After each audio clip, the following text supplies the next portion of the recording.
Antes de mais nada, muito obrigada.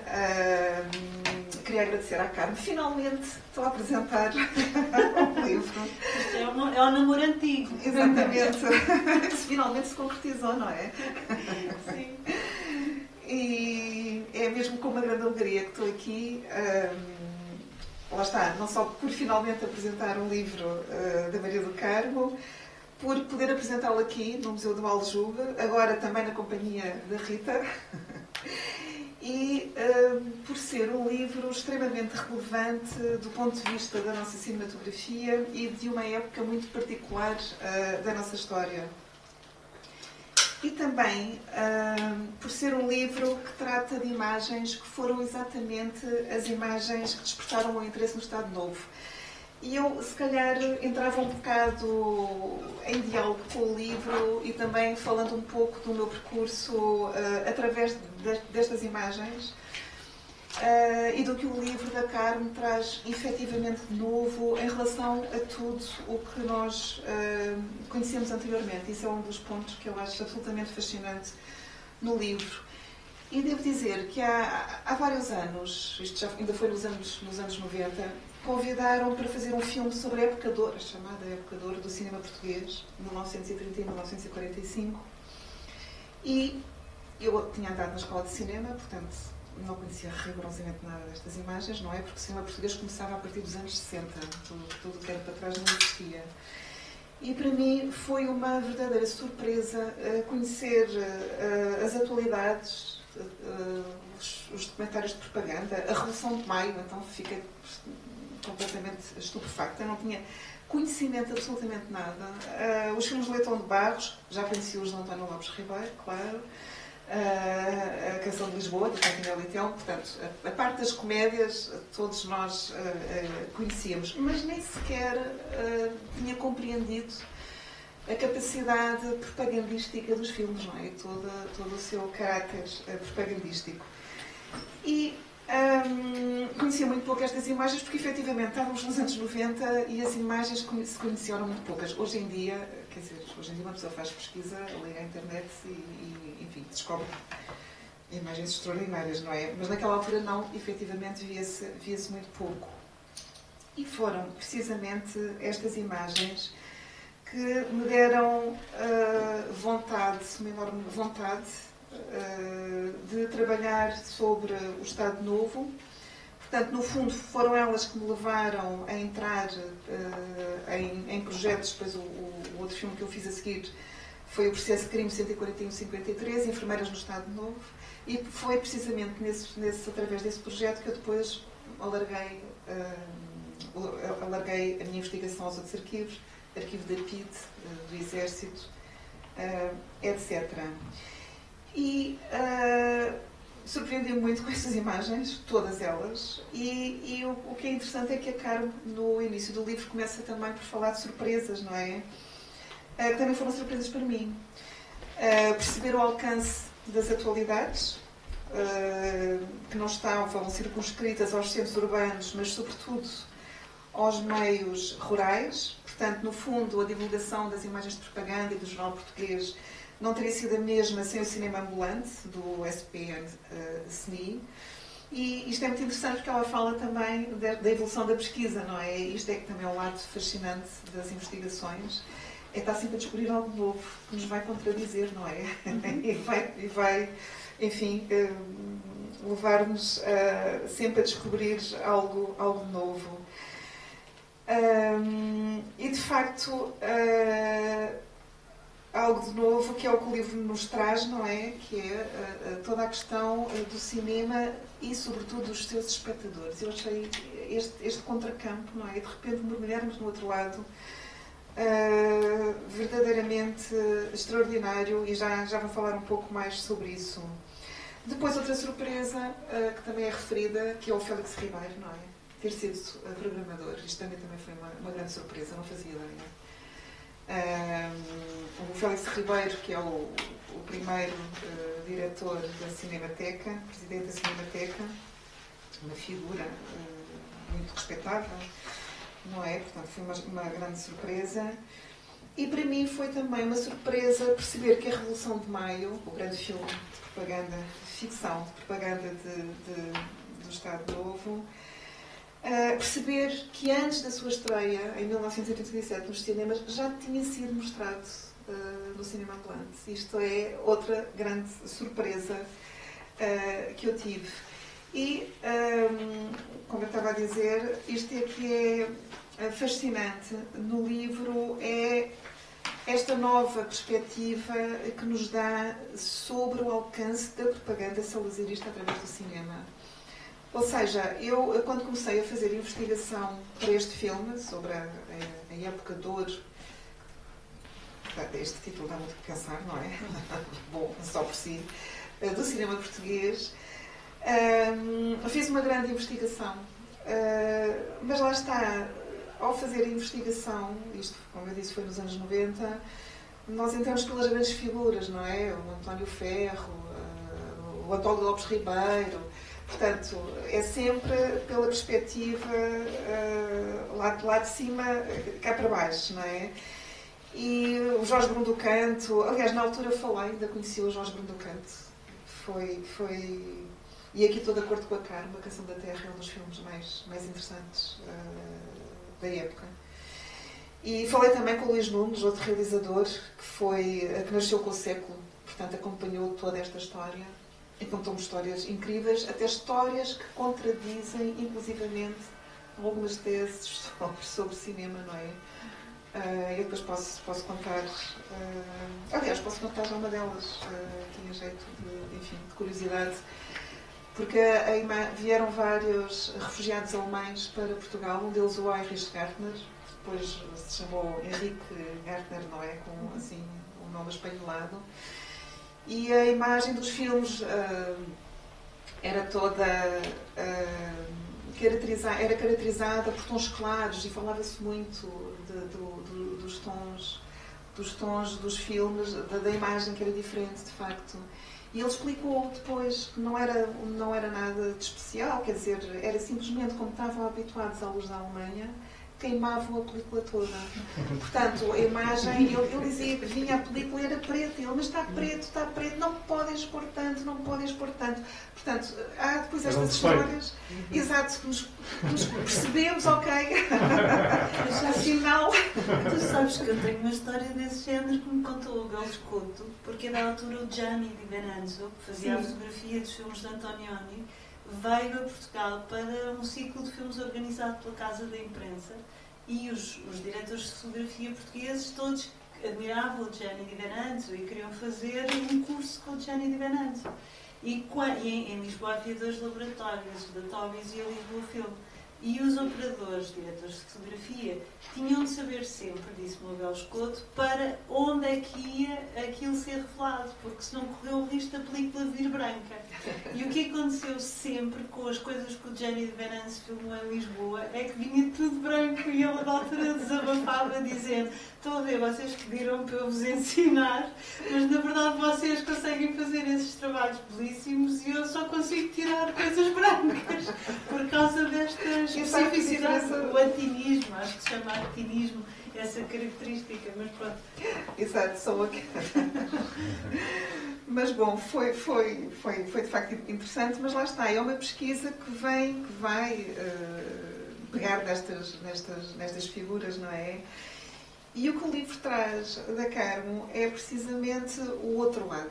E isto é que é incrível, porque a pessoa mergulha por dentro das sessões do cinema ambulante, ou seja, não só o que é mostrado, como é mostrado, porque é que é mostrado, mas quem mostrava, como mostrava e, sobretudo, quem via, não é? E isso é fascinante, todas aquelas imagens. Nós, de facto, através do livro, e o livro tem uma série de imagens preciosas,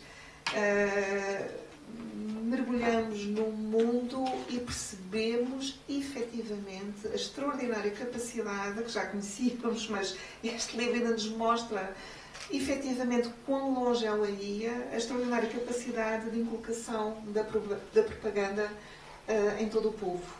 E isto, de facto, está muito bem, o livro mostra muito bem, portanto, é impressionante porque, efetivamente, estas sessões de cinema propagandístico eram levadas a todo o país. Aliás, eu achei particularmente interessante o detalhe de Baleizão, não é? O sítio mítico da resistência, não é? O local da Catarina Fêmea. E a Carme refere, e cito, a escassez de oradores. Havia escassez de oradores, não é? No Alentejo. Não é por acaso que o Alentejo é um Alentejo. Portanto, havia escassez de oradores que fizessem a doutrinação requerida pelo Secretariado de Propaganda, mas lá está, depois fala das forças vivas da sessão de Baleizão e quer dizer, são N figuras que estão presentes, não é?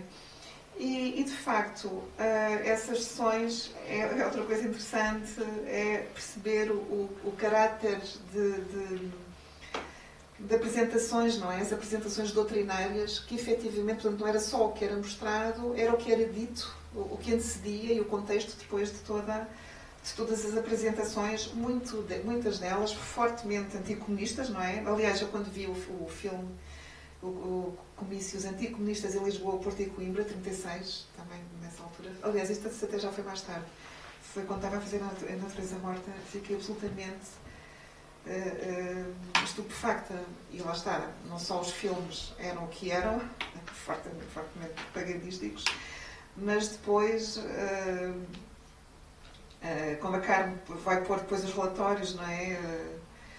Há um que diz, como diante de Satanás torna-se necessário renegar o comunismo e as suas manhosas pompas. Portanto, depois nós temos assim pérolas, de facto, e não é por acaso que ainda... Isto é muito interessante porque não é por acaso que ainda hoje isto ainda está na nossa sociedade. E é interessante que estes filmes, mesmo a Revolução de Maio, que é um filme de ficção, apesar de ter uma parte importante de documentarística, não é? Que são o discurso de Salazar em Braga, eram apresentados como sendo verdade, portanto, como sendo a realidade, não é? E claro que a frase tudo pela nação, nada contra a nação, era uma das máximas. E é muito interessante, porque, de facto, portanto, isto era tudo enquadrado, tudo num contexto. Havia os relatórios, não é? Portanto, o SPN e, posteriormente, o SNI eram informados de todas das sessões, não é? É interessante perceber, eventualmente, a relação depois, quais são os prolongamentos depois, até na PIDE, que algumas destas coisas teriam. E a Carme refere uma coisa muito importante no livro, que é o espaço público tal como o concebeu Hannah Arendt desapareceu. E isso é muito interessante porque um dos problemas portugueses é efetivamente o espaço público. Aliás, em 2004, quando o José Gil publica Portugal, um medo de existir, Portugal hoje, o medo de existir, de facto, ele fala da questão do espaço público e a difícil conquista do espaço público, não é? E, sobretudo, eu efetivamente nunca me esqueci, porque isto passou-se. Portanto, eu fiz a Natureza Morta, o filme saiu em 2005, saiu em sala em 2006 e o filme foi imediatamente... É muito estranho, foi imediatamente apagado. Ou seja, as primeiras críticas que saíram... Isto é uma parte, mas as primeiras críticas... Mas é um prolongamento disto. As primeiras críticas que saíram do filme, feita por críticos tradicionais de cinema, foram horríveis. Disseram mesmo que o filme era... Já não era documentário, porque não tinha texto, que era um dos princípios fundadores do filme. Não tinha cronologia, que era o outro, por causa da concepção de história que tem na base. E diziam, portanto, como não é cinema, um crítico disse o diabo que o carregue. Portanto, lixo com ele, o diabo que o carregue, e não se fala mais nisso. E outro disse, bom, não é documentário, porque não tem texto, não tem não sei o quê, não é de cinema, não se fala também no assunto. Ou seja, a coisa é apagada. Eu fiquei muito impressionada, porque, felizmente, depois vieram críticas positivas. Mas, porque o filme cai no espaço público, não é? E quando nos é devolvido, não existe. É incrível. É incrível. E o José Gil falava precisamente de que, quer dizer, em Paris, não é? Em França, um livro sai, um filme, circula e quando volta transformado. Portanto, há sempre qualquer coisa nova que é dada ao autor. E em Portugal não, precisamente. Ou, estamos lá, ou é um gênio, então é tão genial que não se fala, ou é tão mau que não vale a pena falar. E, portanto, não havia nada no meio.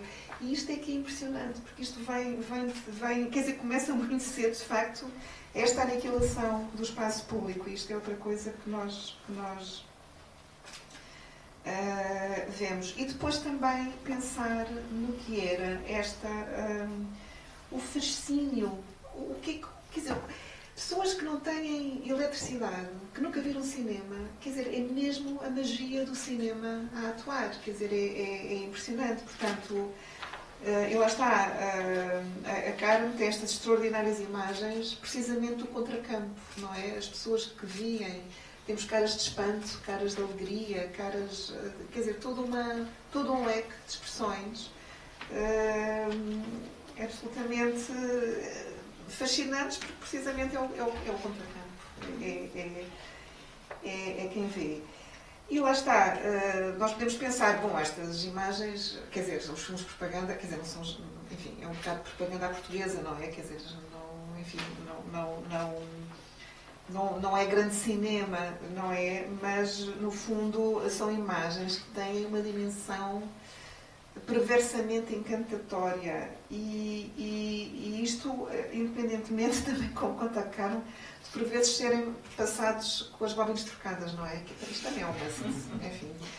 Ver as pupilas do Sr. Reitor, ou como a Carmen refere, que nem a Revolução de Maio escapou a essa fatalidade, não é? É uma experiência única. Eu também vi filmes com bobinas trocadas no Festival da Figueira da Foz, portanto isto enfim, é uma característica, enfim. Mas eu lembro-me também, quando estava a fazer a Natureza Morta, de ver estas imagens, e sobretudo as imagens da emissão cenográfica às colónias, e a pessoa mergulha completamente nestas imagens. E é impressionante, porque eu vivi os primeiros anos em ditadura, tinha 12 anos, quando fui a 25 de Abril. Portanto, estudei, sei lá, as colónias, ex-colónias, não é? Enfim, sabia a produção, os rios, os animais, sabia aquilo tudo de cor, se não sabia, apanhava reguadas, não é? Porque não sabia o que é que produzia Angola, enfim. E quando estava no Anima a ver as imagens, de repente aquilo tinha... Eu percebi que tinha... Isto é muito complicado. Quer dizer, é complicado dizer. Eu tinha uma nostalgia de um lugar que nunca existiu, que eu nunca tinha visto, mas que tinha sido criado na minha mente. E esta nostalgia de um espaço limpo, ordenado, paradisíaco, não é? Paradisíaco, tudo entre aspas, não é?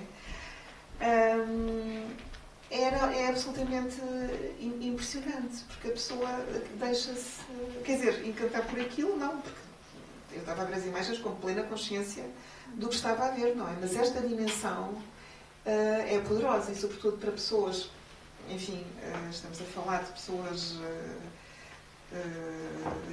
muitas vezes iletradas, não é? Nos sítios mais recônditos. Portanto, isto é mesmo, vai ser fortemente inculcado. E, de facto, o livro tem este grande mérito porque coloca-nos, quer dizer, mostra-nos como é que as coisas se passam e coloca-nos deste outro lado e põe-nos mesmo nas sessões. E isso, de facto, é uma coisa que eu achei muito forte e importante no livro. Portanto, nós temos os relatórios, percebemos como é que correm as sessões, as condições de vida, não é? Temos os projecionistas também, portanto, porque é que... E outra coisa, não é? Como é que são produzidos os filmes, como é que acompanham toda a política do espírito de António Ferro, acompanham todas as determinações do regime e, ao mesmo tempo, percebemos como é que é feita a sua disseminação. E lá está, como eu disse, nós hoje temos a questão do espaço público, falamos de racismo sistémico, temos ainda este branqueamento ditador, temos o mito do lusotropicalismo que continua fortemente ativo e por gerações, por jovens, quer dizer, de 20 anos, que não viveram nesta época, e o mito continua ali, alegremente a perpassar por ativo. Portanto, a trabalhar, não é? E de facto, isto tem a ver com quer dizer, tem a ver com toda uma série de programas, não é? Aliás, é muito importante o Carneiro Pacheco e o programa de inculcação, não é? Que começam logo em 36. Mas lá está, eu não sabia que esse programa nas escolas era depois acompanhado também por estas sessões de cinema, não é? Aliás, tu falas da professora muito ativa, a Berta Paz, não é? Que quer mesmo, vai lá pedir, quer mostrar. Mas o livro tem estes detalhes todos. Portanto, é efetivamente a magia do cinema a atuar. Deixem-me só ver, só falar mais 5 minutos. E depois outra coisa que é extraordinária também é perceber a quantidade de pessoas, não é? Se o cinema português hoje tivesse este público... veio a casa abaixo, não é? Numa das sessões em Friamundo, não é? Literalmente. Literalmente, é. Vai cair o piso, porque era suposto estarem lá 300 ou 350. E depois há números diferentes, 700, 800, e o piso vem efetivamente abaixo. E também as 12 sessões nos Açores, vistas por 20 mil pessoas. Os números são absolutamente extraordinários. Quer dizer, isto está mesmo esta perspectiva. Depois, enfim, eu vou terminar. Só gostava de contar aqui um episódio que é muito hilariante e que também vi. A Carmen fala na visita do Lopes Ribeiro ao IRSS, à União Soviética, e ele esteve lá com Eisenstein, com o Dziga Vertov, e há uma entrevista que foi feita pela Mónica Rutler ao Ramiro Valadão, que era foi diretor da RTP, enfim, nos últimos anos, acho eu, do Estado Novo, já não me recordo exatamente os anos, e ele diz, com ar, eu estive a procurar, mas não encontrei exatamente a frase que ele diz com ar muito ofendido: dizem que o Dziga Vertov, ou que o António Lopes Ribeiro aprendeu muito com o Dziga Vertov. Quanto muito, o António Lopes Ribeiro ensinou o Dziga Vertov. Ensinou o Dziga Vertov. Eu vi aquelas imagens, assim, não é possível. Pronto, é aquela mentalidade, não é? Enfim. Mas pronto, basicamente, lá está. É o mérito do livro, é dar-nos o contracampo de mostrar-nos quem vê, de colocar-nos naquelas sessões, ensinar-nos muito sobre cinema, sobre o cinema que era feito, como circulava, como estava ligado à propaganda. E lá está, apesar de vivermos hoje num mundo cheio de imagens, não é? E a própria matéria-prima do mundo já ser ela própria constituída, ou parte constituída por imagens, o que é certo é que elas continuam a fascinar-nos, e felizmente há livros como os da Carmo, para nos mostrar como a propaganda se constrói e falar-nos de um passado que, em muitos casos, ainda continua atuante e que, por todas as razões, merece ser pensado. Obrigada, Carmo. Obrigada.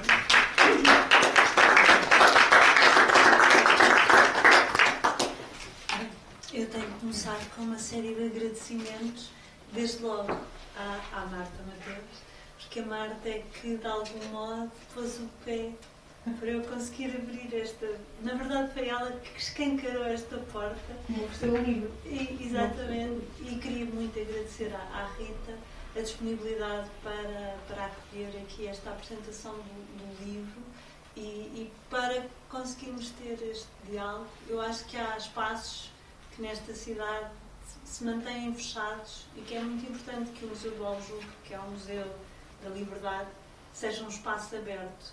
E com a Rita foi precisamente isso que eu senti, que o museu se abriu para mim. Claro que quero agradecer imenso à Susana por, para além de tudo aquilo que ela disse, A Susana é de facto uma referência para mim e passou a ser a partir do momento em que comecei a ver os filmes dela e precisamente a da altura ganhei também esta noção de que a obra da Susana é sobretudo uma obra que cria espaço público num país em que há uma tremenda falta desse espaço público. Portanto, a obra da Susana, a dada altura coincidimos num encontro em Paris e precisamente eu dizia que achava isso, que era uma obra que ela faz contra este medo de existir que também nos ficou incutido, inculcado pelo Estado Novo. E, portanto, daí também a importância do museu se constituir hoje como um espaço público e é ótimo podermos estar aqui todos, apesar da chuva, apesar da pandemia, apesar de tanta coisa e apesar também daquilo que eu acho que é efetivamente em Portugal há uma falta tremenda de espaço público e não, de maneira nenhuma quero vitimizar-me em relação a esta questão, mas com o livro eu também tenho sentido precisamente isso. E senti sempre isso, na altura em que estive em Paris com a Susana, falava do 48 e do modo como eu achava que o 48 não tinha sido suficientemente discutido em Portugal e continuo a achar isso. E eu acho que isso acontece com os filmes da Susana, como acontece com a obra em geral dela e de outras pessoas, porque há efetivamente medo em termos de espaço público e quando não há medo há uma espécie de cansaço ou há uma indisponibilidade para criar espaço público conversando e discutindo as coisas, efetivamente. E eu acho que os filmes da Susana trazem coisas que ainda estão em carne viva e que eu acho que precisam muito ser discutidas por todos nós, porque, tal como a Susana dizia em relação ao meu livro, nós constituímos um imaginário, um modo de existir que efetivamente faz com que ainda estejamos todos mancos ou com uma deficiência a vários níveis no modo como nos pensamos no presente. E acho que se não olharmos para coisas difíceis, a dada altura, também a Hannah Arendt, quando a dada altura houve um debate em França por causa de uma exposição em que se mostraram 4 imagens que alguns judeus que trabalhavam nos campos de concentração conseguiram tirar imagens fotográficas num campo de morte nazi. Isso levantou uma grande polémica e o Claude Lanzmann, contra o Godard, dizia que não pode ser e que o horror é impensável e que não se pode imaginar o horror. E a dada altura isso criou uma polémica e o Jorge Didier Huberman escreveu um livro chamado Imagens, apesar de tudo, em que respondia, citando a Hannah Arendt, bem, então se não há categorias do pensamento que nos permitam pensar o horror, temos que as criar. O que nós não podemos é deixar de pensar o horror e desconstruir estes imaginários que se foram constituindo e que trabalham em cima daquilo que a Susana também estava a dizer, destas distopias que se foram criando em nós sobre espaços supostamente paradisíacos em que nunca existiram, não é? Mas que estão constituídos em nós. Exato, é impressionante. Sim. Há um imaginário que se sedimentou em nós e também eu sinto, e disse isso também na Cinemateca, a Susana agora também o reiterou e fiquei, pronto. E eu acho que quem ler o livro percebe isso também de algum modo. Em Portugal constituiu-se um imaginário anticomunista primário que foi efetivamente criado ativamente pelo regime e pelo Estado Novo e efetivamente através, não diria só da projeção destes filmes, mas para mim é impressionante, a Revolução de Maio é um filme bastante medíocre, mas tal como a Susana também foi falando, imaginem o poder das imagens de cinema junto a uma população em geral analfabeta que nunca viu cinema e que de repente tem este prodígio que é o cinema levado pelos caminhões do regime e tem as pessoas, os tipos da Legião Portuguesa, então recém-constituída, ou o padre da aldeia ou a professora a dizer-lhes mal dos comunistas e pronto, e, efetivamente este sistema, o cinema ambulante que começa em 1935 em Lisboa, depois, a partir do início da Guerra Civil Espanhola, logo em dezembro de 1936, começa uma itinerância pelo país, em 37 compra-se um segundo caminhão e passa a circular pelo norte e pelo sul do país, e há ordens expressas para que ele vá sobretudo às aldeias e não a sítios onde haja cinema, onde as pessoas já tenham acesso a cinema sonoro e assim. E, portanto, isto não é por acaso. Naturalmente que isto tem uma função que é de deslumbrar, surpreender, mas também aterrorizar. E, por exemplo, a dada altura, em relação a uma das sessões, houve uma sessão que estava a correr pessimamente durante a Segunda Guerra Mundial e que, aliás, estava a mostrar um filme que as pessoas em geral não gostavam e que estava a circular uma cópia péssima, que era o Raça, que é um filme que é uma espécie de... Pronto, de algum modo, o Franco esteve ligado a toda a criação da história e efetivamente é um filme, esse e o Nada de Novo no Alcazar, são dois filmes que passam em péssimas cópias. A própria equipa do cinema se queixa disso. Os governadores civis de alguns sítios, há uma carta para o António Ferro a queixar-se da qualidade da cópia que está a circular. E ainda assim estes filmes passavam por causa deste imaginário, mas já estava aqui a perder. A dada altura, numa destas sessões, há pessoas que não se vão embora porque efetivamente sentem a pressão para não se ir embora. Apesar da cópia ser péssima, apesar de haver avarias no som, as pessoas ficam porque é suposto que elas fiquem. Porque isto acontece paralelamente à criação das casas do povo e num país em que há falta de emprego também nas zonas rurais e sobretudo nas zonas rurais por causa da sazonalidade, a pessoa que se levanta e se vai embora eventualmente depois sofre retaliações porque não vai ser empregada a próxima vez que for necessário mão de obra para ir fazer reparações nas estradas ou aquilo que seja, não é aquilo que for. E, portanto, há toda essa dimensão. Uma das coisas, quando eu comecei a fazer pesquisa, da altura sabia muito pouco e entrevistei o Fernando Rosas e ele falava-me disso, da maneira como o Estado Novo tinha organizado os tempos livres dos trabalhadores e como, através da função lúdica, se tinha imiscuído em todas as dimensões da vida das pessoas, não é? Não os controlava só no trabalho, não os controlava só através dos sindicatos, a dada altura controlava-as também através do lazer, do modo como as pessoas se divertiam e através daquilo que viam e através daquilo que lhes era dito sobre aquilo que elas, a modo como isso era enquadrado. E, portanto, isso é realmente uma ditadura. Também, uma vez mais, volta a Hannah Arendt.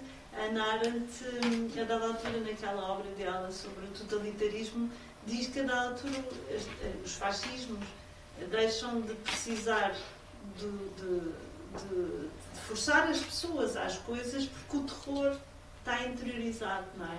E, portanto, a partir de uma altura é isso que efetivamente também está em causa aqui. E acho que ainda estamos, de algum modo, prisioneiros dessa situação. Para mim, às vezes, o que é surpreendente é, eu descobri este acervo um bocadinho por acaso, porque por causa de outras pesquisas, a da altura andava eu na Torre do Tombo, que é um sítio onde às vezes estou, tal como no anime, e comecei a encontrar documentação. Estava a estudar, por acaso estava a trabalhar atualidades cinematográficas, as tais atualidades de propaganda, e começaram a aparecer também os maços sobre este cinema do povo. E percebi que tudo aquilo que existia era absolutamente incompleto. Havia assim umas posições e havia umas afirmações, nunca ninguém percebeu até quando, não havia nada sobre até quando é que tinha durado este dispositivo. E então acabei por tinha isto lá como um projeto inacabado e assim que acabei o doutoramento e o pós-doc, decidi, bem, tenho de acabar de escrever isto e filo. E para mim é sempre surpreendente encontrar esta documentação. Eu fico sempre impressionada e depois chego a casa e chateio às vezes um bocado o Zé Carlos para além daquilo que ele eventualmente gostaria, porque começo-lhe a dizer e li isto e aquilo, imagina isto e aquilo e o outro. E para mim é sempre surpreendente que não sinta que isso é acolhido de uma maneira interessada pela maior parte das pessoas, percebem? Mesmo pelos meus colegas que são professores universitários. Eu confesso que quando foi a apresentação na Cinemateca, depois eu agradeci ao Paulo Cunha, e o Paulo Cunha disse-me: olha, Carmen, eu acho que o teu livro tem de se tornar uma obra de referência também no estudo do cinema em Portugal. E aquilo que eu sinto em geral, até porque este livro está distribuído em muito poucos sítios, até porque eu não acredito muito no sistema de distribuição que hoje em dia temos, e por estou a trabalhar sobretudo com pequenas livrarias, que eu também acho que nesta altura precisam de toda a ajuda e não acredito em pôr os livros na FNAC ou na Bertrand. Eu tenho muito a noção de quem é que compra o livro. E em geral há um enorme desinteresse das pessoas que trabalham na área de cinema em Portugal. E isso é uma das coisas que eu sinto sempre também em relação, por exemplo, à obra da Susana ou à obra de uma série de pessoas que eu acho que fazem este trabalho fundamental para a existência de um espaço público em Portugal. E, portanto, eu não quero alongar muito também e preferia que eventualmente entrássemos em conversa, mas queria deixar esta nota como é importante que hoje em dia, por exemplo, o Museu do Aljube, Liberdade e Resistência, se torne efetivamente um espaço de debate onde se pode entrar e conversar sobre estas coisas. E queria também, quando convidei a Susana, também, de algum modo, para mim é um privilégio ter a Susana a falar sobre o livro, mas também quando ela aceitou, deu-me uma enorme alegria, porque eu admiro muito o trabalho que a Susana faz e é uma referência também ética para mim. Há pouco estávamos ali, antes de vir para aqui conversar sobre o livro, e na verdade aquilo que eu sinto é que a Susana trabalha sempre com imenso cuidado, pensando quais são as imagens que ela pode usar, de que modo é que as pode abordar e precisamente para não cair às vezes naquele risco que todos nós corremos o risco de cair às vezes, que é de repente estar a trabalhar explorando um certo desejo que as pessoas têm de imagens que sejam sensacionais, não é? Ou de abordagens que sejam às vezes... O Zé Carlos muitas vezes chama a atenção para isso. Há um sentimentalismo, às vezes, em Portugal, que nos faz ser boas pessoas em algumas coisas. Por exemplo, quando é preciso fazer doações, eu sinto sempre que os portugueses têm esse sentimentalismo que nos faz ser muito generosos, mas depois também em relação a estas coisas, às vezes o excesso de sentimentalismo faz com que o espaço público também encolha, porque efetivamente tratamos tudo de uma maneira muito emocionada e muito pouco discutida, refletida, conversada e sem chamar às vezes as coisas pelos nomes. E isso foi uma das coisas que eu, a dada altura, quando fiz pesquisa fora do país e no universo mais anglo-saxónico, foi uma das coisas que eu apreciei, é a capacidade que as pessoas têm de dizer: não concordo nada com isso que tu disseste ou com isso que tu fizeste. E enquanto que em Portugal as pessoas tomam sempre isso como um ataque pessoal, não é? E portanto, a Marta também é uma pessoa em que eu admiro isso, ser uma pessoa muito frontal e que diz as coisas que pensa efetivamente, sendo que depois, mesmo colegas nossos da academia, em geral se sentem um bocadinho como vacas sagradas e não admitem nada que seja... Ainda há pouco tempo, aliás, eu acompanhei tristemente uma polémica que houve sobre... Pronto, o Daniel Blofux falava muito bem de uma coisa que ele infelizmente conhece, porque a família dele teve no campo de Teresina, não é?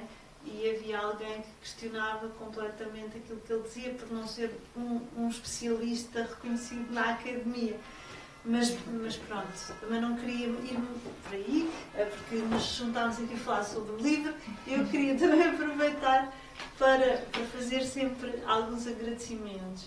E ele nunca pode vir a estas coisas, mas é uma pessoa extraordinária e é uma pessoa que um dia que deixe estar na Torre do Tombo, a Torre do Tombo vai se tornar realmente um sítio muito mais inacessível. A Susana sabe de quem é que eu estou a falar, é um senhor chamado Paulo Termoceiro, é uma joia de pessoa que trabalha na Torre do Tombo. Ele é de algum modo responsável pelo arquivo, não de imagem, mas pelo arquivo documental. e é uma pessoa de uma generosidade incrível e tem esta paixão pelo arquivo que eu acho que eu e a Susana de algum modo partilhamos, e é uma pessoa que está sempre a incentivar-nos a mergulhar no arquivo, e se eu lhe enviar um e-mail ele não é um funcionário, percebem? Apesar de estar limitado, é uma pessoa, pergunto-lhe, Paulo, será que vocês têm alguma coisa sobre isso? Ele pode não saber, porque há falta de pessoal, às vezes, na Torre do Tom, para ter os materiais todos identificados, inventariados, descritos, mas se ele puder, ele no passado 24 horas, diz-me o que sabe sobre aquilo, não é? E, portanto, tenho a agradecer ao Paulo Termoceiro sempre pela amizade dele e, sobretudo, pelo amor que ele tem pelo arquivo. Não é uma amizade que ele tenha particularmente por mim, eu acho que ele tem essa amizade cívica por todas as pessoas que vão ao arquivo e se interessam efetivamente por aquilo que lá está. Depois, tenho de agradecer também ao ICA, na verdade, apesar de eu achar que nunca mais vou conseguir um apoio ad hoc, consegui este apoio para este livro no primeiro ad hoc que houve, depois disso já concorri com um livro sobre o Lopes Ribeiro, porque tenho de algum modo facilidade em ter acesso ao acervo dele. E há uma falta muito grande de bibliografia. Não há um livro que realmente mostre a complexidade. Não estou a dizer que o meu livro faria isso, mas eu acho que teria um contributo porque o Lopes Ribeiro realmente foi uma pessoa mais poderosa na definição das políticas para o cinema em Portugal do que efetivamente é acreditar. E acho que era importante perceber melhor, mas nunca mais consegui ter um apoio do ICA. Isso é outra das coisas da falta de espaço público em Portugal. Parece que à medida que uma pessoa faz um determinado tipo de trabalhos, o espaço público encolhe em vez de alargar. Eu também tenho esta noção, porque a da altura mesmo, a Susana, depois de fazer o 48, lembro-me de eu lhe perguntar por um projeto e lembro-me da circunstância dela me dizer que noutro projeto, depois do 48, tinha tido pior avaliação no júri do ICA. Mas os prémios, tudo. Exatamente. E, portanto, infelizmente, isso é uma realidade no nosso país. E, portanto, também estamos aqui para falar sobre isso e sobre estas coisas. Mas, claro que queria agradecer muito ao Zé Carlos, porque ele me ajudou imenso na definição daquilo que é este livro e na materialização. No livro, enquanto livro, porque foi ele que me ajudou imenso na questão das imagens, como foi ele que de algum modo também tratou algumas das imagens que aparecem sobretudo no extratexto. Já agora, peço desculpa, no meio dos agradecimentos, para fazer um parênteses, aqui o agradecimento ao ICA é importante fazer porquê? Porque estas imagens que aparecem são em geral do arquivo da Global Notícias e custam 120 € cada uma destas imagens. Não fora eu conseguir este apoio do ICA, eu nunca podia ter conseguido tirar não podia mostrar estas imagens no livro, porque nunca conseguiria ter financiamento para isso e nenhuma editora teria disponibilidade para comprar estas imagens a estes preços. E, portanto, aqui o apoio ao ICA é mesmo muito sentido desse ponto de vista. Também devo dizer-vos que uma parte significativa do trabalho de pesquisa que eu fiz foi contactar bibliotecas públicas, arquivos municipais, para tentar encontrar imagens. E fiquei impressionada porque não há imagens em geral das sessões rurais. E isso teria sido muito importante para mim. E isso também mostra como o nosso país continua a ser alguma coisa que se passava e continua a passar. É como se o mundo rural não fosse suficientemente importante para fazer os registros das sessões. Portanto, há registros das sessões em Lisboa e no Porto e pouco mais. E isso para mim é um dado muito importante. Como as outras sessões em geral não eram registadas, quando muito há fotografias da equipa de cinema, mas não se fotografavam estas audiências nas zonas rurais. E tentei mesmo, por exemplo, em relação às sessões que se passaram nos Açores, pedi ajuda a alguns amigos nos Açores, a pessoas que estão ligadas a arquivos que agora nos Açores têm redescoberto novas coleções de fotografias e nada. Portanto, ainda não perdi a esperança. Por exemplo, em Moura, no arquivo de Moura, onde eu nasci, procurei, também não encontrei.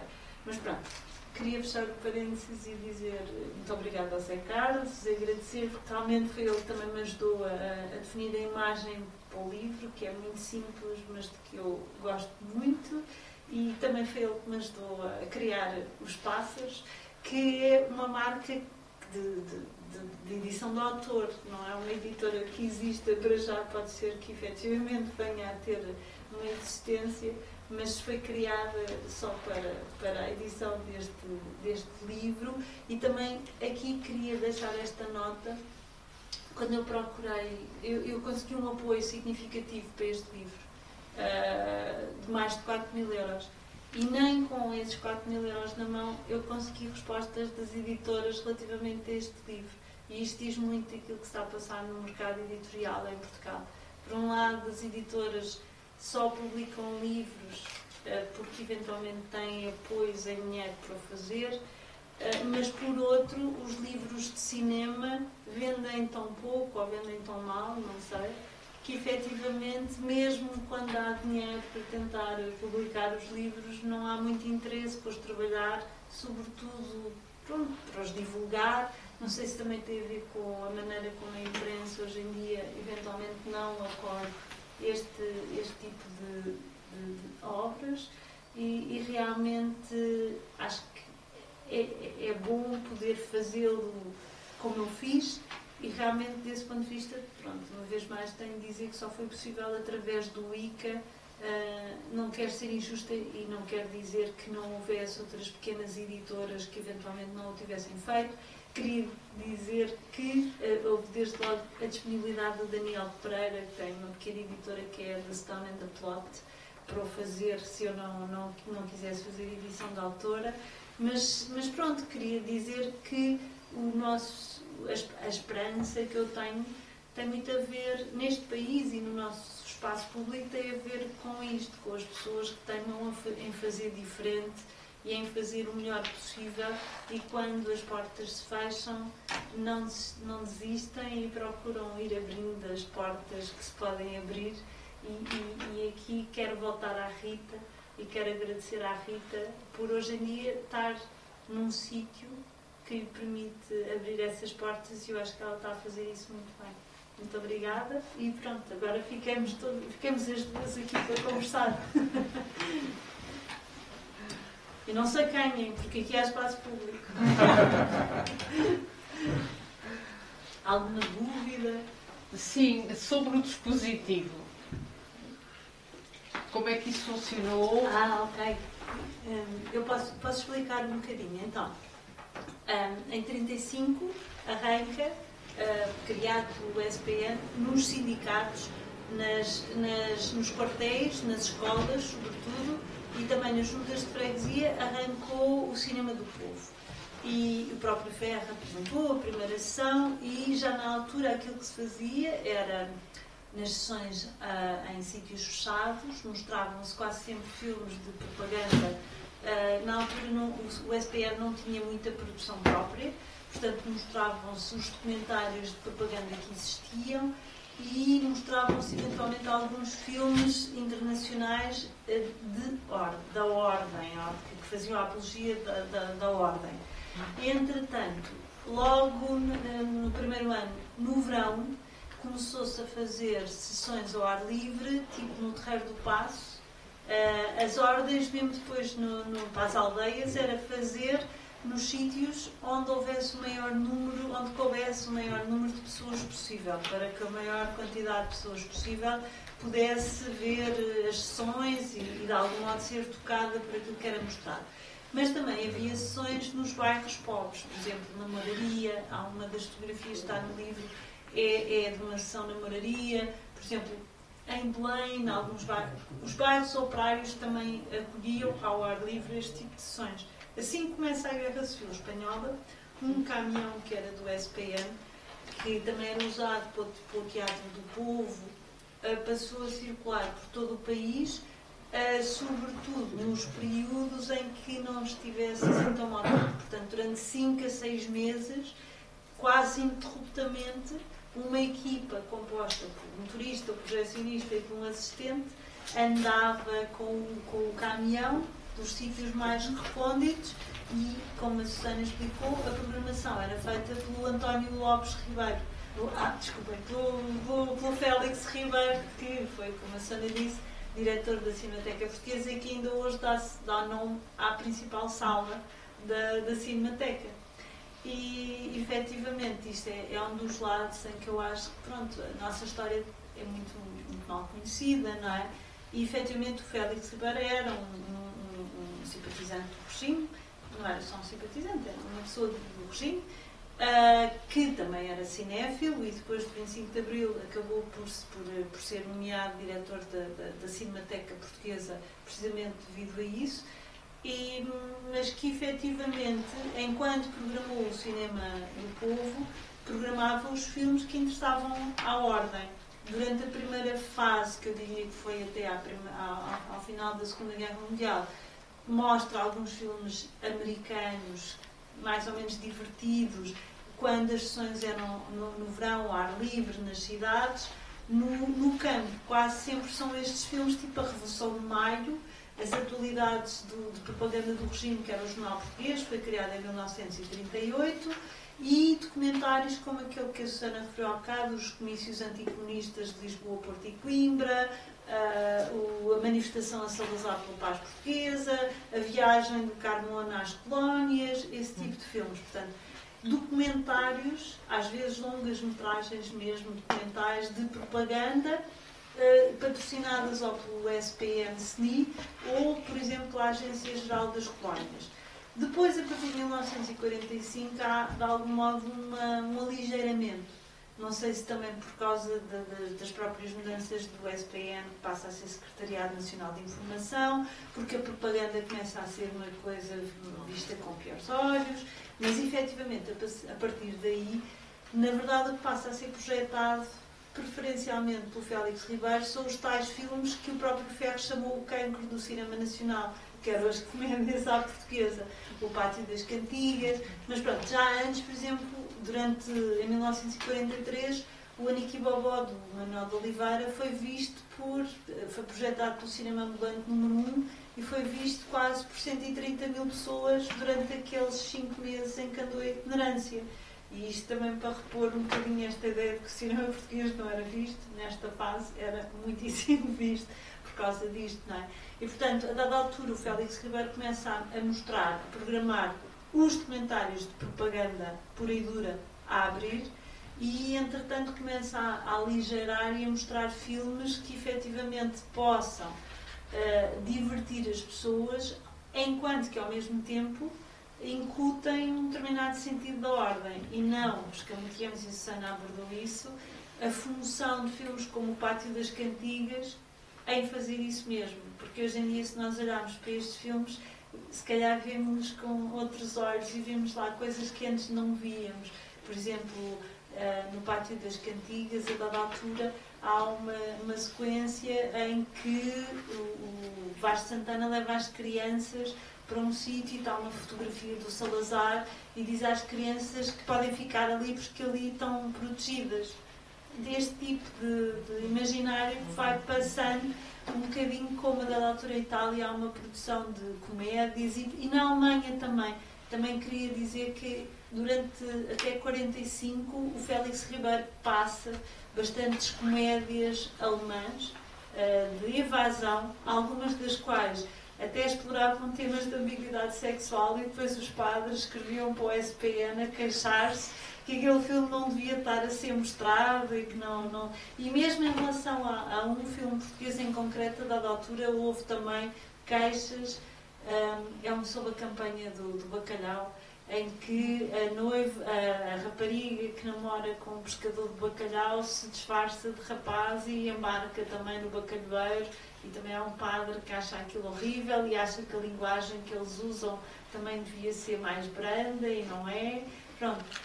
É curioso que as pessoas veem os filmes através deste dispositivo. Como eu estava a dizer, os filmes vão aligeirando. Mas, entretanto, às vezes as próprias forças vivas nas localidades cumprem essa função quase de PID, de repressão, de estão lá a ver, mas como é que é possível que o CBSPN ou o SNI nos esteja a trazer estes filmes que eventualmente pervertem, são perversores do ponto de vista da moralidade. E, portanto, aquilo já está efetivamente inculcado no imaginário das pessoas. Isso é outra das coisas que eu percebi a trabalhar, por exemplo, imagens do colonialismo, é que a dada altura, mesmo quando o Estado Novo, por exemplo, a partir de 1951, faz a revisão constitucional e substitui uma série de coisas, ultramar, e as colónias passam a ser designadas ultramar, a dada altura, os funcionários da administração colonial são mais papistas que o Papa, e a dada altura, mesmo quando a palavra de ordem, pelo menos posterior e para a projeção internacional, é abrir e aligeirar, eles estão lá vigilantes e a lutar contra isso, não é? E também sabemos até que ponto, por exemplo, a filha do Américo Tomás, a dada altura, e as amigas iam ao cinema, e quando certos filmes que não tinham sido censurados, elas viam e achavam que não estava bem, depois faziam queixa ao papá, e aquilo acabava por ser mesmo censurado. E havia sequências que, a posteriori, eram censuradas porque a filha do Américo Tomás não gostava e achava que aquilo não estava bem. Mas, portanto, o dispositivo é um bocadinho este. A partir de 37, 2 caminhões a circularem quase ininterruptamente.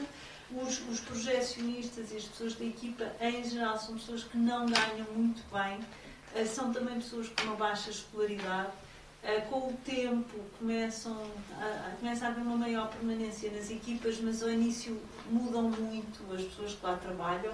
Há muitas histórias algumas histórias de alcoolismo, deles chegarem em vias de fato, só assim um bocadinho os pormenores que humanizam também um bocado o dispositivo, o mecanismo, mas eles eram muito mal pagos e há também documentação sobre isso. O próprio António Ferro, a dada altura, escreve a Salazar, depois da Segunda Guerra Mundial, antes do próprio Ferro de algum modo ser afastado, a dizer que há uma carestia geral do custo de vida e que aquilo que as pessoas ganham, que eles ganham, é abaixo de outros funcionários e muitas vezes eles queixam-se disso, o dinheiro que eles recebem como ajudas de custo não lhes permite sequer pagar as pensões. Isto se pensarmos que nas aldeias, a maior parte das aldeias onde eles iam nem sequer tinham pensões. Aliás, o caminhão onde eles viajavam estava equipado com colchões para eles dormirem, porque imagino que muitas das vezes este era o último reduto, não é? É eles dormirem e de resto eles, por exemplo, não podiam levar nada que fizesse lume nos caminhões, não podiam levar tachos, nada, tinham sempre de ir comer fora, portanto nem sequer podiam poupar desse ponto de vista, não é? E não sei se respondi ou se posso perguntar. Se cá vai ter de ler o livro. Não, mas não sei se respondi. Susana, não sei se queres acrescentar alguma coisa, se nos escapou. Não, acho que... E já agora, morreu de morte natural o dispositivo? Isso é uma ótima pergunta.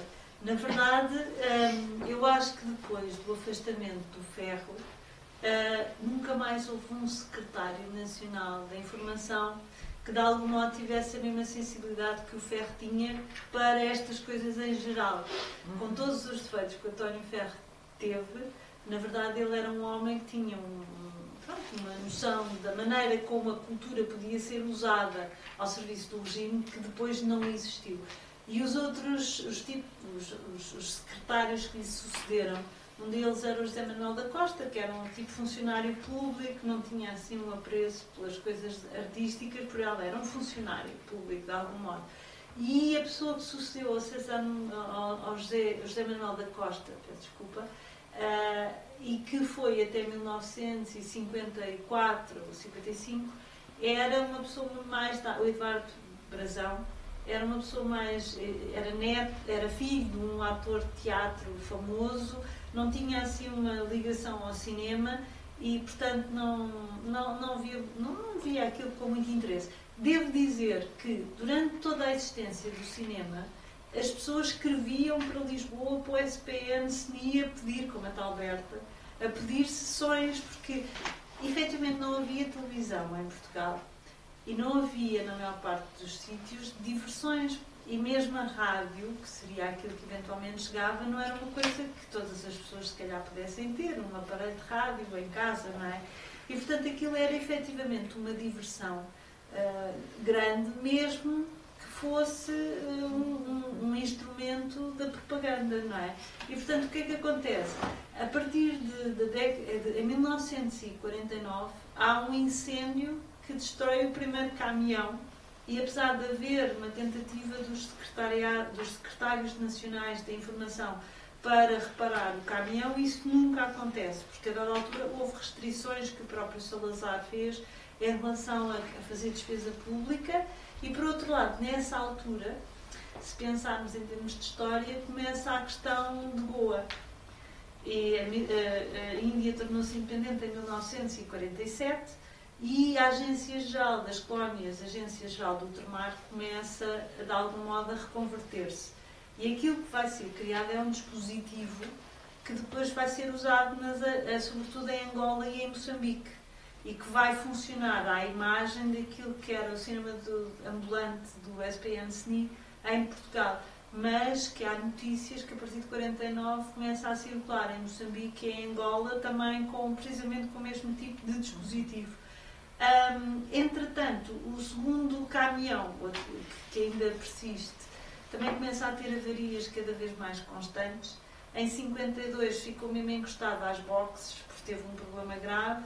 Entretanto, ainda foi feito um esforço, foi todo recaustado nas oficinas do Exército, mas entretanto, quando voltou a circular e voltou a ter problemas, depois foi morrendo de forma natural. Depois, temos de pensar que na mesma altura, mais ou menos, estão a começar as emissões de televisão e apesar de eu não ter encontrado documentação que relacionasse uma coisa com a outra, é natural que em termos de presidência do Conselho e atendendo a que Salazar centralizava tudo e mais alguma coisa, que a da altura se achasse que eventualmente aquela despesa não fazia sentido. E devo dizer que o José Manuel da Costa chegou a ser, ele era, quando foi para o SNI, ele era secretário de Salazar e mais tarde tornou-se chefe de gabinete dele. Portanto, de algum modo, quando ele vai para o SNI, vai para lá para efetivamente ser uma espécie de alívio do próprio Salazar, para não estar sempre a controlar tudo e ter lá um homem, um braço direito, a fazer isso, não é? E, portanto, na verdade, não havia um interesse muito grande pela cultura ou pela informação. O que havia, assumidamente, era uma vontade muito grande de controlar a cultura e a informação. Acho que respondi. Obrigada. Não sei, mais alguma... Calculo que vai descobrir quando ler o livro. Mas pergunta. Havia, para além, por exemplo, da questão de Goa, são duas perguntas. Se havia uma repercussão dos acontecimentos internacionais no pós-guerra, nomeadamente depois também do que se adivinhava nas colónias francesas, etc. Se havia depois uma repercussão no tipo de temas ou no tipo de abordagem que era feito, e se havia algum tipo de prédica, porque se passavam filmes americanos, alemães, etc., para uma população que claramente era analfabeta, ok, estão as imagens e vão acompanhando, não é? Mas se havia algum tipo de prédica que reforçasse a mensagem que queria ser passada. São duas boas perguntas.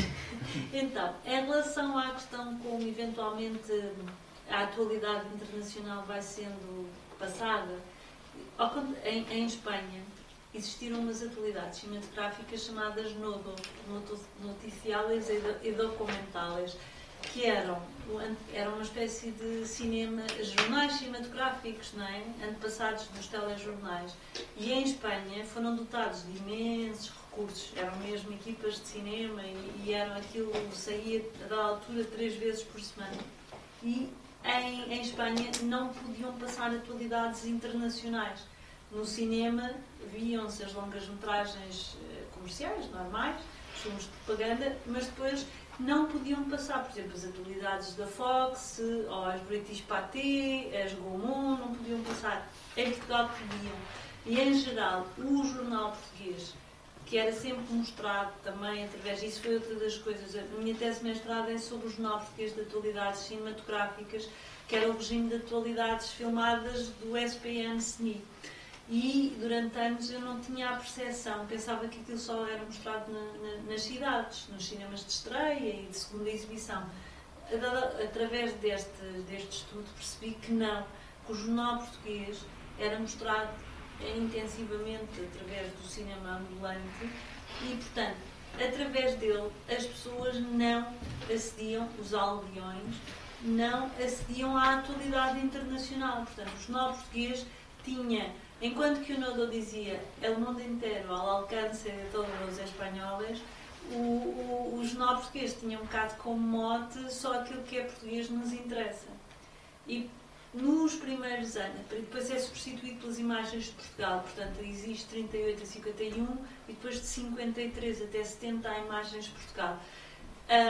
Portanto, as notícias a que estas pessoas, que em geral eram analfabetas, acediam através do SPN-SNI, eram coisas todas de produção do SPN-SNI, todas determinadas a este nível. E, por exemplo, uma figura que foi agente-geral das colónias, chamado, ele fez a supervisão, por exemplo, da rodagem do Shine It. Como é que ele se chama? Agora está-me a falhar o nome. Houve um senhor durante Júlio Caiola. O Júlio Caiola foi responsável, foi agente-geral das colónias até 1947, 48. Houve uma altura que ele depois pediu para o cargo ficar suspenso, apesar dele, ele ficou suspenso nas funções, já estava muito cansado, mas pronto, ainda tinha o cargo e tinha uma pessoa já a substituí-lo que articulava com o SNI. Mas o Júlio Caiola era uma das pessoas que determinava quais eram os conteúdos que podiam passar no Jornal Português. Portanto, ele fazia esse trabalho, ele que vinha da Agência Geral das Colónias, passou a trabalhar para o SNI, a determinar quais eram as notícias que podiam ser passadas pelas imagens de atualidades cinematográficas que, como eu há bocado queria dizer, passavam sempre no início destas sessões de propaganda e que para o regime era tão irrelevante que dessem noção daquilo que se estava a passar, funcionavam de uma maneira altamente irregular. Quando foram criadas era supostamente para serem mensais, mas, por exemplo, a dada altura há 7 ou 8 números que são produzidos em cada ano. E muitas das vezes os números que estão a passar, as pessoas estão a ver com um ano de atraso as notícias, percebem? Portanto, há este esforço, por um lado, para criar estes dispositivos e definitivamente estes dispositivos incutem um imaginário nas pessoas, mas ao mesmo tempo é tudo feito. Como a dada altura, acho que o Lopes Ribeiro diz, ele teve revistas de cinema através das quais ele fazia pressão política para que fosse criado isto ou aquilo, ou que se criasse o fundo do cinema. E ele, a dada altura, dizia que não se podem fazer filmes de propaganda em alguidares com caravelas de cartão. É preciso termos meios para fazer cinema em Portugal. Mas, apesar de tudo, de algum... Fora uma fase em que António Ferro consegue convencer o Salazar da importância do cinema, criam-se os dispositivos. O Ferro foi altamente inteligente a pensar e, de algum modo, este dispositivo é uma cópia daquilo que já estava a acontecer na Alemanha, que, por sua vez, copiava, de algum modo, os comboios da Agitprop do regime soviético, não é? Mas, efetivamente, a dada altura... E os ofícios traem muito isso. Há uma pequenez tamanha naquelas mentalidades, na falta de visão daquelas pessoas que regulam aquilo, por exemplo, ao nível da qualidade das cópias que estão a circular. Tem-se este dispositivo, mas depois os filmes passam com uma qualidade às vezes absolutamente inaceitável, não é? Ou as pessoas que trabalham para isto são muitíssimo mal pagas e isso faz com que elas depois... sejam pessoas que não têm muitas qualificações e que depois representam mal o organismo que era suposto promoverem, porque chegam às aldeias e andam ao perno umas com as outras no meio da aldeia, ou se embebedam, ou, por exemplo, vão-se embora às vezes sem pagar as contas, e depois de repente os donos das pensões ou dos restaurantes escrevem para o SPN a dizer: mas eles foram-se embora a dizer que a Casa do Povo paga, mas a Casa do Povo diz que não paga. Não é? Portanto, isto para responder à questão de como é que eventualmente há uma permeabilidade àquilo que está acontecendo no estrangeiro. Não há. Pronto. Apesar de, em relação à questão de Goa, os jornal português da altura começaram a dar conta disso e mais tarde, pronto, as imagens de Portugal farão isso. A segunda pergunta, eu já me distraí. Tinha a ver com o facto das pessoas serem analfabetas e muitos filmes serem estrangeiros, alguns filmes serem estrangeiros, havia algum tipo de reforço da mensagem. Claro. Olha, mas aqui em relação a isso também há uma questão importante que muitas das pessoas não sabem, e que há documentação na Torre do Tombo sobre este processo, por exemplo, porque é que os filmes em Portugal não são dobrados e são legendados. E efetivamente isso foi discutido, e o Ferro teve um parecer do Lopes Ribeiro relativamente a isso. E por um lado, pronto, há questões relacionadas com a indústria e não sei o quê, e o facto de não haver uma indústria em Portugal, mas também tinha a ver com o facto de termos as pessoas, sobretudo analfabetas, e através das legendas, as pessoas continuarem sempre dependentes daquilo que lhes fosse dito e explicado sobre os filmes. E em Espanha, com a dobragem, não quer dizer, e até há episódios cómicos, porque da altura há um filme em Espanha que é dobrado de uma maneira que há um caso de dois amantes. E para aquilo não aparecer como uma história de adultério, a senhora passa sempre na dobragem como sendo irmã. E portanto aquilo tem há um momento qualquer em que aquilo não bate certo de maneira nenhuma, percebem?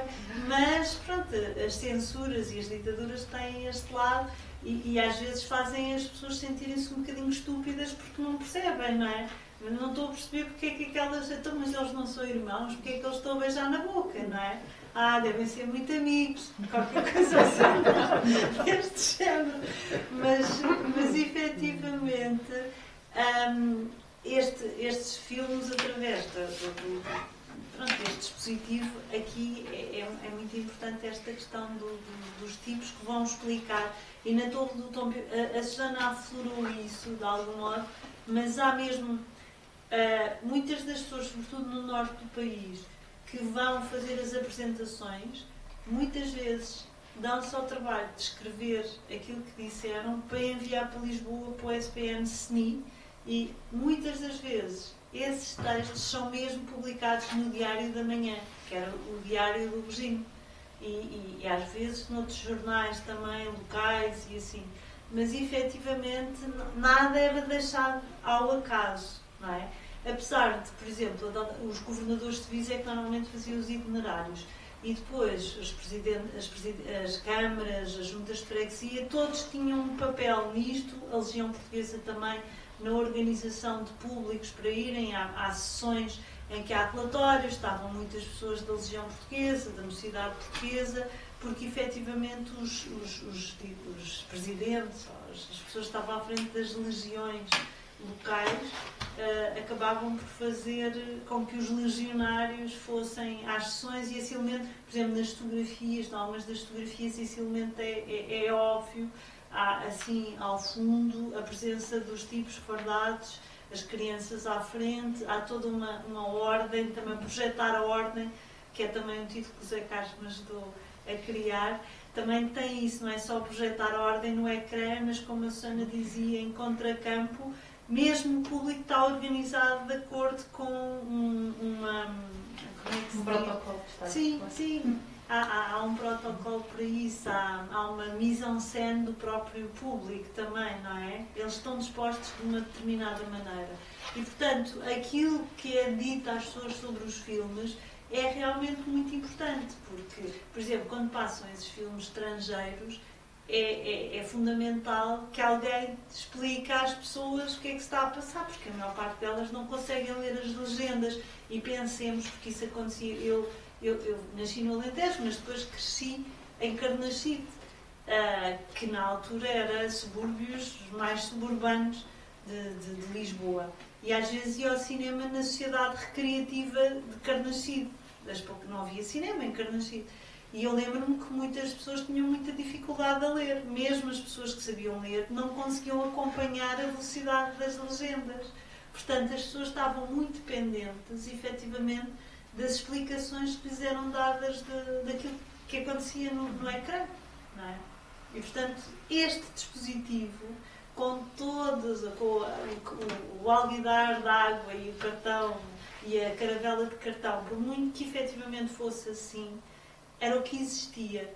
E é curioso que eu, durante estes anos todos em que estive assim, a reunir material, falava às pessoas se tinham assistido a estas sessões de cinema ambulante, e no imaginário das pessoas não se destrinça entre as sessões que não eram de propaganda e as sessões que eram de propaganda, percebem? As pessoas têm um imaginário muito positivo daquilo que é em geral o cinema ambulante. E, portanto, não há pessoas que me digam pronto, não tem essa percepção. Havia umas sessões de uns senhores que eram horríveis e que eram do SPN ou do SNI e que iam mostrar-nos filmes horrorosos ou que nos iam dizer coisas horríveis, percebem? Não havia essa consciência, essa noção. Pelo menos, infelizmente, não consigo. Por acaso eu gostava. E há um grupo de rapazes da Guarda que está neste momento a fazer um documentário sobre a importância do cinema ambulante, não só no passado, mas também no presente, junto às populações rurais, e talvez eles venham a descobrir coisas interessantes. Eu tenho essa curiosidade. Mas eu acho que é muito importante esta questão do estudo, da recepção dos filmes, como é que os filmes foram vistos, em que condições é que foram vistos, e é uma das lacunas que eu acho que ainda existe nos estudos de cinema em Portugal. Então, já estão cansados? Se não tem mais perguntas? Eu quero só dizer uma coisa, porque de facto eu ao início esqueci-me de agradecer à pessoa mais importante, foi a Marta, porque a Marta foi ao lançamento do seu livro na Cinemateca e eu era para ter ido, mas depois não consegui sair mais cedo, e depois a Marta ofereceu-me o livro e foi também a partir daí. E é curioso que, sem ter sido a Marta a falar-me do lançamento, eu não teria sabido do lançamento, não é? Sobre a questão da divulgação do espaço público. E isso é de facto muito, muito marcante, não é? Porque os nossos universos, as nossas realidades, quando nos apercebemos, são mesmo muito curtinhas, porque as realidades, às vezes, de pessoas que estão muito próximas de nós e que convivem connosco no dia a dia, de facto, são outras. E por isso, obrigada, Marta, por me teres oferecido o livro, porque a Marta ofereceu-me o teu livro, e isso foi muito interessante. E também sobre algumas coisas que vocês estavam a dizer, é interessante, porque eu sou de Estremoz, que é uma cidade pequenina no distrito de Évora, e lembro-me, por acaso, agora ouvir-vos falar da questão da forma como eram preparadas as sessões para o público. Ouvi já muitas histórias de como a resistência também se organizava nestas sessões de cinema. E lembro-me porque existia uma esplanada parque, que era uma esplanada onde se jogava hóquei e onde à noite se exibia cinema. E não sei se exatamente sessões destas ou não, mas exatamente porque provavelmente eram sítios de concentração das pessoas, ouvi histórias onde a imprensa clandestina era deixada nestes sítios. E, portanto, quando a luz do cinema se apagava, a imprensa clandestina era distribuída a algumas pessoas em concreto, não em grandes quantidades, mas havia pessoas que se queriam contactar e que se sabia que podiam ser importantes ter esse contacto, e durante as sessões do cinema se deixava essa propaganda clandestina junto ao assento onde aquela pessoa se sentava, e quando as luzes voltavam a ligar-se, quando o filme terminava, a pessoa tinha acesso de forma discreta a isso. Isso também é interessante e mostra como é que também num ambiente objetivamente hostil se encontra espaço para a resistência, porque é ali que as pessoas estão reunidas, não é? E isso acho que é curioso, e é também ao mesmo tempo perceber que se o espaço é este e se o espaço público é este, vamos disputar o espaço público onde as pessoas estão. E isso acaba por ser interessante. Agora, vocês falaram do Aniki Balboa, eu lembrei-me que nós descobrimos recentemente que o Manuel de Oliveira esteve preso aqui no Aljuba em 1963 e que falou disso num filme dele e durante algum tempo ele não sabe o motivo pelo qual esteve preso. Ele esteve preso com o Urbano Tavares Rodrigues, ele referiu isso, e ele refere que, sem nunca lhe ter sido dito exatamente porquê, isso terá sido associado a um filme dele e alguma cena que ele refere. Eu estava aqui a tentar descobrir uma cena em que ele refere que não foi bem vista no ato da primavera, em que ele terá dito coisas menos favoráveis ao regime, e ele contou então este percurso dele ter estado preso aqui no Aljube em 73 num filme dele, Visitas ou Memórias e Confissões, que é um filme de 82. Mas é interessante como, quando me contaram que ele tinha estado aqui preso no Aljube, fiquei muito surpreendida, porque de facto o meu imaginário provavelmente é outro, mas de associar os filmes do Manuel de Oliveira também a algumas destas sessões. E por Sim, isso mas pensar... mas é importante pensar que o António Lopes Ribeiro era produtor do Manuel de Oliveira e as sessões eram pagas, portanto, não eram? Não. Ai, não. Estas O sessões filme não. rodava... Não, eu estou a dizer, o regime não pagava aos produtores dos filmes. E sim, absolutamente. Claro. Sim. Portanto, havia um interesse da parte do António Lopes Ribeiro que o seu filme circulasse.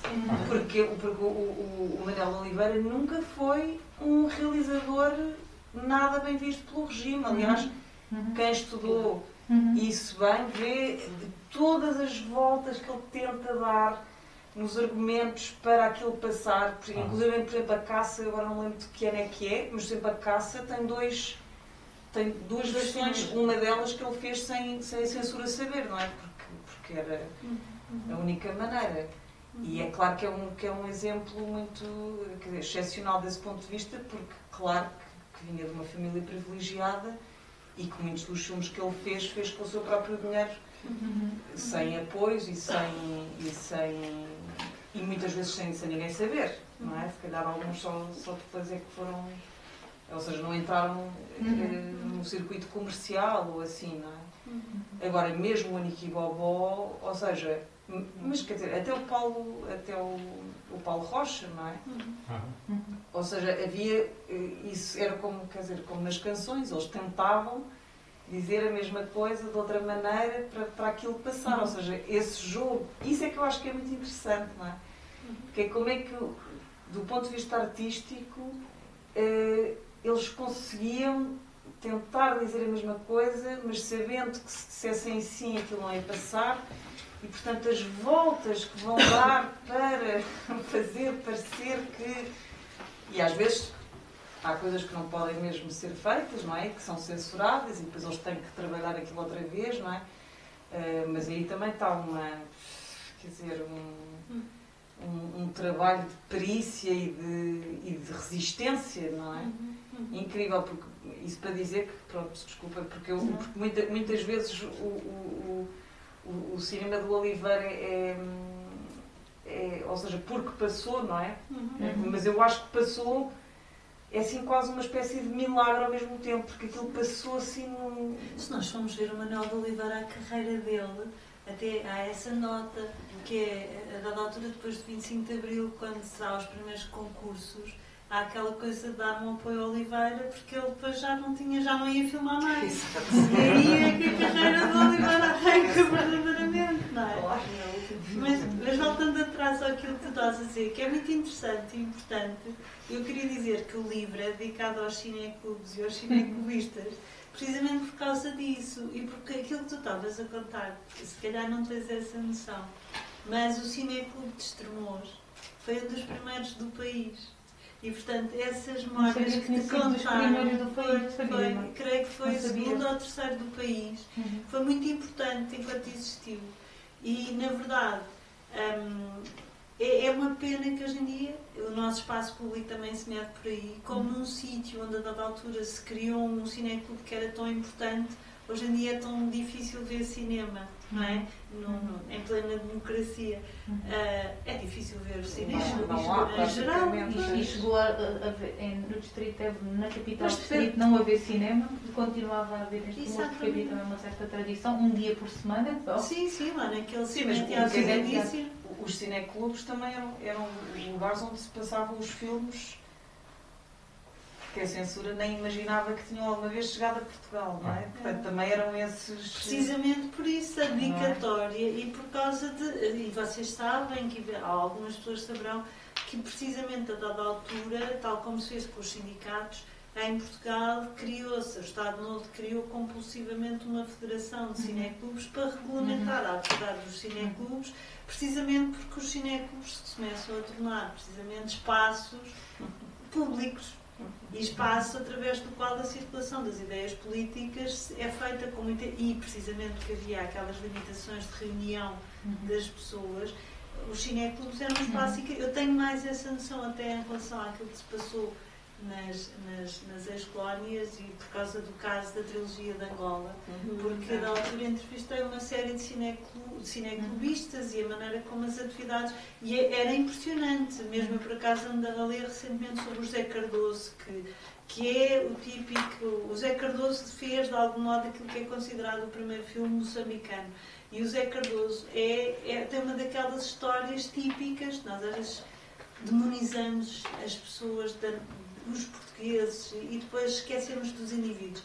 E o José Cardoso ficou órfão aos 2 anos, foi levado por um tio aos 8 para Moçambique. Ninguém na família queria ficar com ele, porque ele era mais uma boca para alimentar. Foi posto num daqueles asilos para órfãos, viveu 4 ou 5 anos num sítio horrível, onde as crianças tentavam fugir, e depois era a própria polícia que os apanhava e os trazia de volta. E ele, a dada altura, começou a trabalhar como farmacêutico, é um dos fundadores do Cineclube da Beira, em Moçambique, que era o segundo maior cineclube, a dada altura, que existia em Portugal, no Minha Timor, e, na verdade, depois acaba por começar a fazer curtas-metragens. A primeira curta-metragem dele chama-se O Anúncio, e ele fez, no filme, ele interpreta, e foi criticado por isso, um branco desempregado que não consegue trabalho em Moçambique.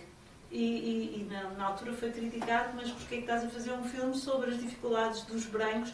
Mas ele conhecia aquela situação também do que é ser pobre numa colónia. E isso para mim é que foi uma surpresa também muito interessante.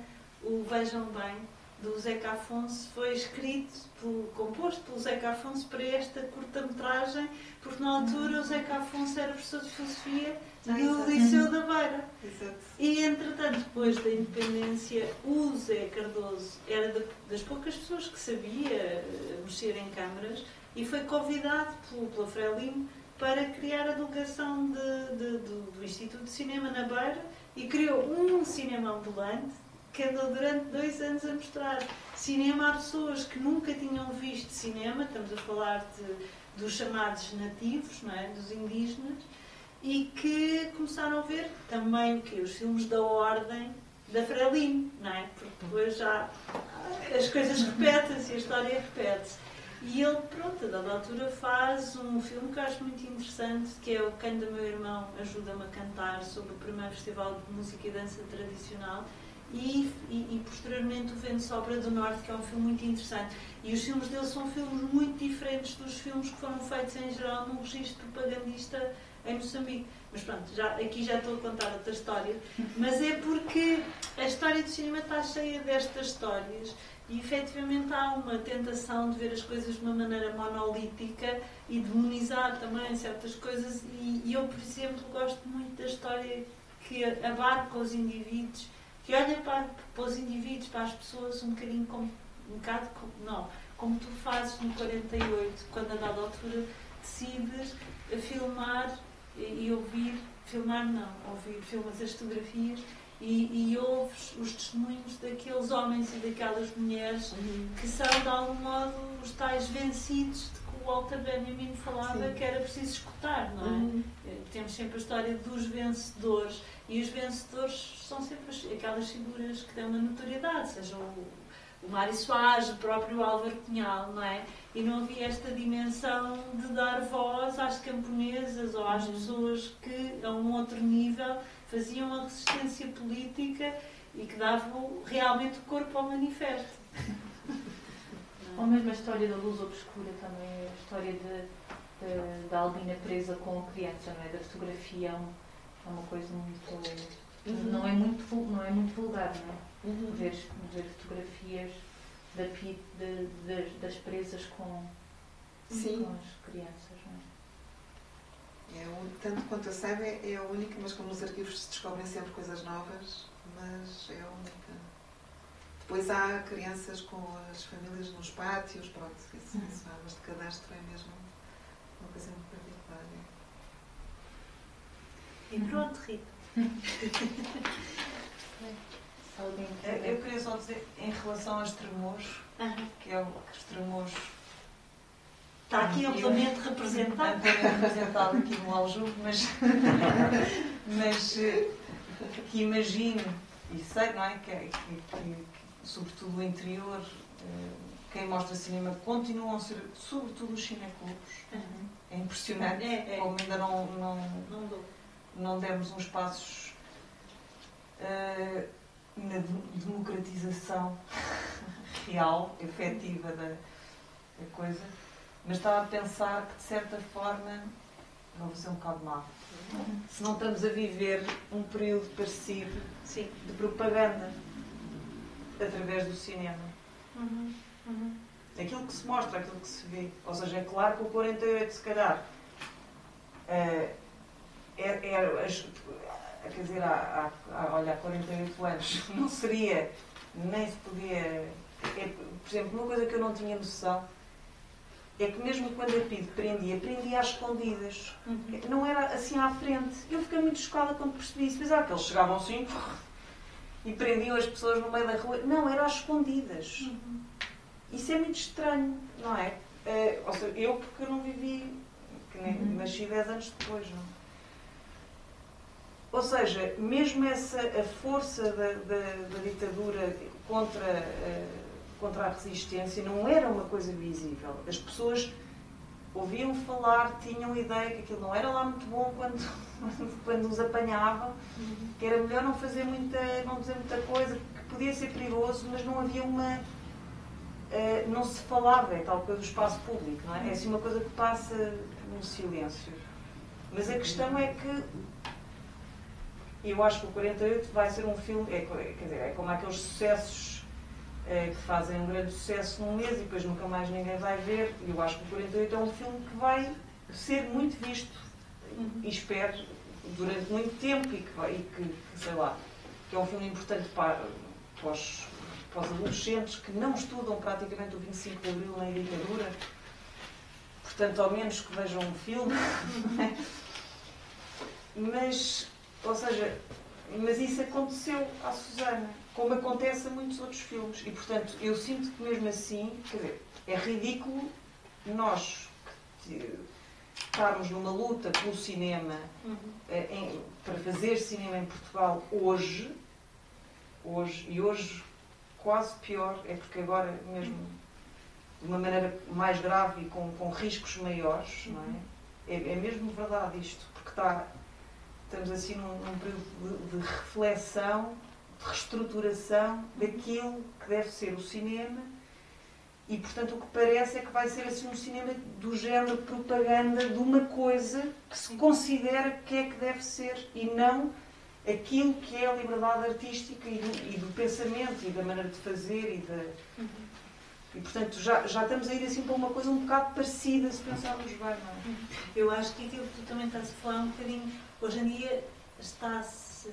Eu acho, aquilo que eu sinto é que não há uma política efetiva para o cinema e neste momento aquilo que se está a potenciar é imagens de evasão, que não potenciam este espaço público e que não potenciam, de algum modo, as estratégias de autor, não é? E as sensibilidades de autor. Mas a política é essa, não é que não haja política. Pois, a falta de política também é uma política. Não. A política é essa. É isso. Ok. A política é, quer dizer... É de algum modo também, é transformar também o cinema numa espécie de ópio. Neste caso eu acho que é um bocado mais grave, mas por exemplo, há uma coisa que eu nunca tinha pensado com esta... que tive esse choque agora, há pouco tempo, percebi isso de repente, nunca tinha pensado dessa maneira, é tão óbvio, mas eu nunca me tinha ocorrido com essa clareza, vamos dizer assim. Quer dizer, nós temos que defender o cinema português, sobretudo aqui, no nosso país, porque lá fora ele defende-se muito bem. Lá fora ele defende-se muito Ele bem. defende-se muito bem, quer dizer, não há problema nenhum. Os nossos filmes são convidados quer dizer, e pensar na produção. Quando nós falamos, eu no outro dia estava a falar com um crítico brasileiro e eu estava a dizer, o concurso que dá apoio a mais filmes é o concurso das curtas-metragens, são 14 filmes. Ele, 14 filmes só para o país inteiro. E depois, agora ganharam longas-metragens, 5 longas-metragens do ano inteiro, não é? 5. Por acaso 5 homens com um júri, vá lá, desta vez tinha uma mulher, mas o resto é tudo homens, pronto. Ganharam 5 homens. Isto é uma à parte, pronto. Mas, agora perdi-me, já não sei o que é dizer. Lá fora, o cinema lá fora. Lá fora. E, portanto, nós temos que defender o cinema aqui. E isso há assim qualquer coisa de estranho, não é? E o que é que eu percebi que nunca tinha pensado dessa maneira? É porque é que o Estado português, ou seja, os nossos governantes, não têm aquilo que tu chamavas a política, não é? De apoio a esse cinema. É porque eu acho que nós, de facto, fazemos uma coisa. Quer dizer, há pessoas que fazem filmes lá fora, isso não tem nada a ver, se é tudo feito cá em Portugal, ou na nossa língua, ou sobre a nossa história. Mas, de alguma maneira, quer dizer, na generalidade, ou a grande maioria dos filmes, refletem aquilo que é a realidade portuguesa, de uma maneira ou de outra. Não é? E não há interesse nisso. Não há interesse em ver. Mas, por exemplo, o 48. O 48 só é visto e só é conhecido hoje em dia porque viajou para fora. Claro. Porque a primeira vez que ele foi mostrado, assim, ninguém falou. O público gostou, mas ninguém falou do filme. Houve um brasileiro, diretor do Festival É Tudo Verdade, em São Paulo, que escreveu, de facto, coisas muito boas. E convidou-me para ir lá. E depois foi para o Cinema do Real, começou a ganhar prémios lá fora. E quando cheguei, eu conto sempre esta história porque é muito engraçada. Portanto, quando cheguei, já foi no final do ano, vínhamos de Viena, ou já não sei, de Gilava, bom, já não sei. Cheguei, pronto, ganhei mais um prémio. Aliás, telefonaram quando eu ia embarcar e fiquei muito espantada. Então, quer dizer, não ligam nenhum aos prémios mais importantes e agora este ligam. Bom. E quando eu cheguei, tinha o meu vizinho do segundo andar, eu estava a subir as escadas, e ele salta-me e abre o Correio da Manhã, assim, uma fotografia minha toda despenteada, não é? Retirada da internet, e que dizia, o melhor filme do mundo é português, porque eu tinha ganho o prémio e um jornalista do Correio da Manhã, não sei porque soube, e pôs-me aquilo. E telefonaram-me do talk show da Júlia Pinheiro, começaram-me a telefonar dos talk shows, portanto, o 48, eu fui a uns com os prisioneiros, com alguns dos intervenientes do 48. Eu estou-me a rir porque eles não sabiam o que era o 48. E então eu fui ao programa da Júlia Pinheiro. Esse fui sozinha. E vieram falar comigo antes, o realizador disse, bom, este filme, porque entretanto mandámos o trailer e eles devem ter morrido quando viram aquilo. Entertainment, e tal. Sabe, você tem que falar com uma linguagem acessível, o público-alvo é este, aquilo. Bom, mas a Júlia lê livros, portanto ela vai conseguir. Eu estava perplexa, mas quer dizer, foi uma forma de divulgar. Portanto, o 48 começou a ser falado por causa desta via popular. Mas eu finalmente arranjei, só para concluir, arranjei um distribuidor, que foi a Alambique, e 2 anos depois o filme passou nos cinemas e depois foi aclamado pela crítica e tal.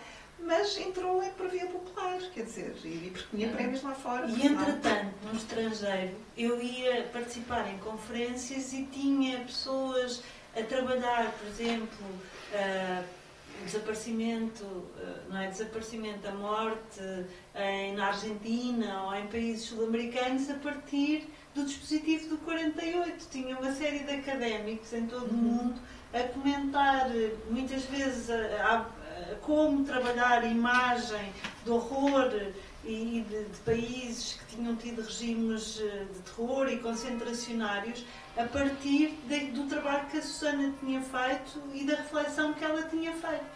E aqui, pronto, estávamos nesse regime da Júlia Pinheiro Serra Livros. Sim, mas é que a questão, a minha questão é que é isso que está em perigo, é que não é só a qualidade da forma como os realizadores portugueses abordam ou constroem os seus filmes. Para mim é uma questão mesmo do que é que tu estás a tratar. E a questão é que quando tu acabares quando acabarem de vez com esta coisa, e portanto vamos todos para as Netflix e o ICA, não sei o que é que vai ser, uma coisa qualquer, mas do género propaganda, porque eu acho que é para aí que estamos um bocado a ir, de alguma maneira, não é? Há uma censura, de certa maneira, não é?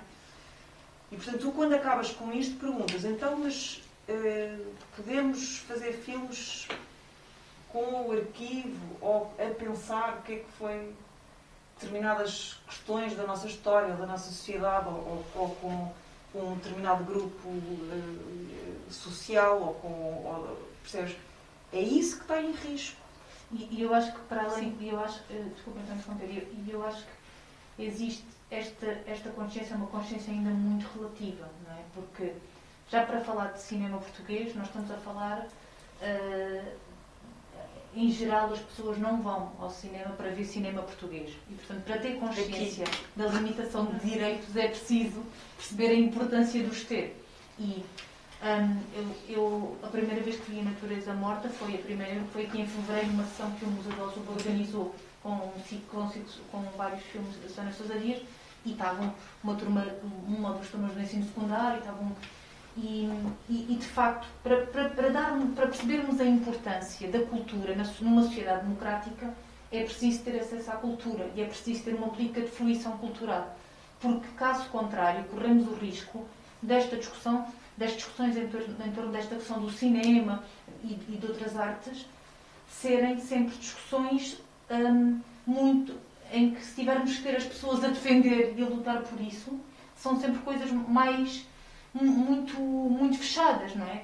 Porque, claro, depois as coisas são colocadas em perspectiva e quando há tanta gente com contratos de trabalho precários, há tanta gente que ficou sem trabalho num contexto da pandemia, olha agora a prioridade do cinema, não é?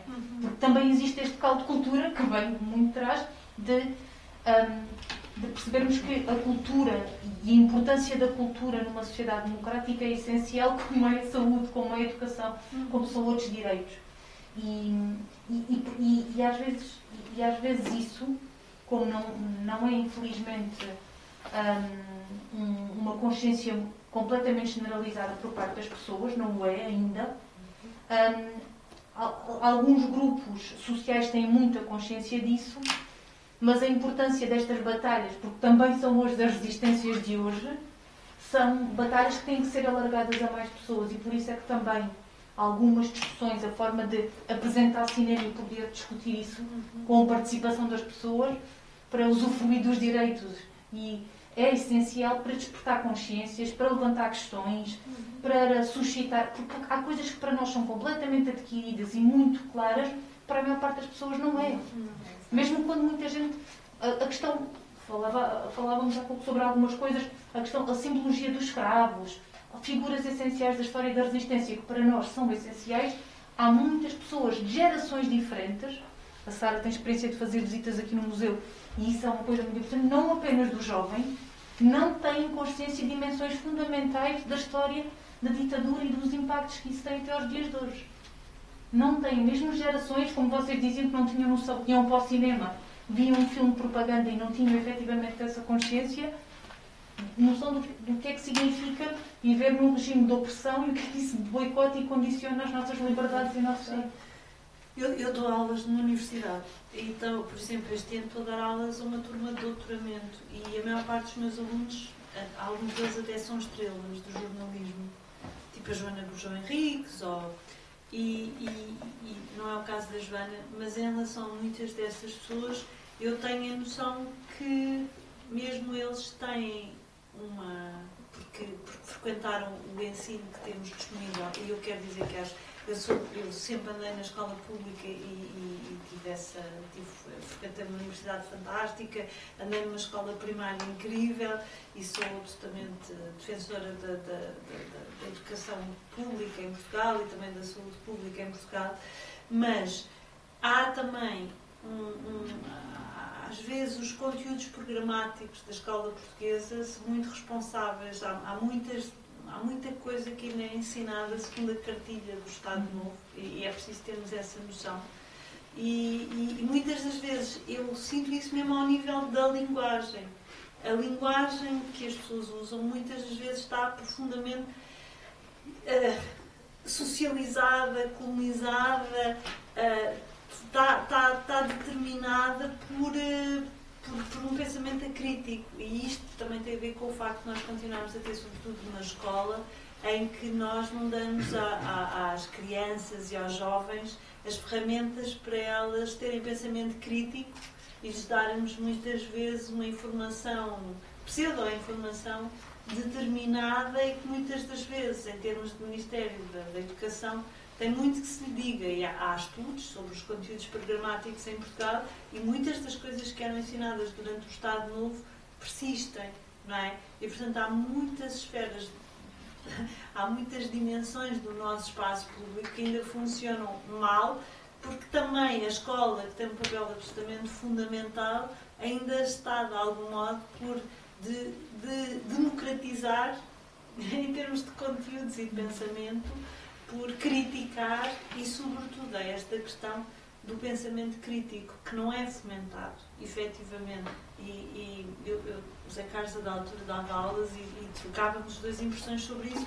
Os alunos, mesmo ao nível do mestrado e do doutoramento, ficam muito... sentem-se muito desconfortáveis com professores que não lhes dizem o que é que hão de pensar sobre as coisas e que lhes colocam antes o desafio de pensar. Que lhes colocam coisas à frente e os convidam, de algum modo, a dançar e a dizer, bem, e isso é uma coisa, por exemplo, que eu faço, mais do que eu querer saber o que é que o Eduardo Said disse, eu quero que vocês me digam o que é que vocês pensam sobre aquilo que o Eduardo Said disse. E aprendam que as pessoas, por muito boas que sejam, às vezes há coisas que não, vocês podem questionar, aprendam a questionar isso, tentem ver de que modo é que eventualmente a vossa experiência é diferente e pode questionar aquilo.